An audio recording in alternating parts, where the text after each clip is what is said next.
आज बनवणार होते चिकन रोस्ट. त्याच्यासाठी हे 1 पाव चिकन होतं, ते स्वच्छ धुतलं, त्याला हळद मीठ लावून 15 मिनटं ठेवून दिलं होतं. अद्रक लसणची पेस्ट, लाल तिखट, मीठ, धनिया पावडर, जिरं पावडर आणि थोडंसं कोथिंबीर, अर्धा निंबू हे त्याच्यामध्ये टाकून दिलं. मस्त असं ते मिक्स करून घ्यायचं हातानं, जेणेकरून ते पूर्ण मिक्स झाल्यानंतर ना पूर्णपणे त्याला मसाला लागून जाते. आणि हे 2 चम्मच कॉर्नफ्लॉवर होतं, जे काही पोहे खायचा चम्मच आहे 2 चम्मच कॉर्नफ्लॉवर होतं, ते त्याच्यामध्ये मस्त असं मिक्स केलं. आणि इथं तुम्ही तांदळाचं पीठ पण वापरू शकता.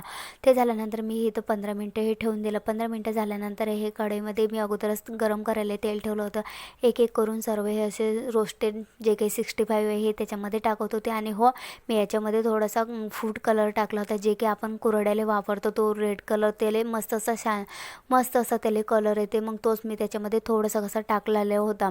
तुम्ही पण टाकू शकता, असं काही नाही टाकू शकत, पण इथं मस्त असं त्याला कलर येते, म्हणून मी याच्यामध्ये थोडासा तो कलर ॲड केला होता चिमूटभर.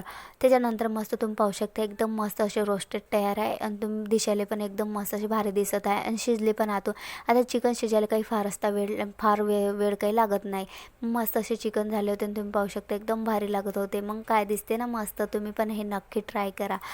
चॅनलला सबस्क्राईब करा. भेटूया नेक्स्ट व्हिडिओमध्ये. तोपर्यंत चलो बाय.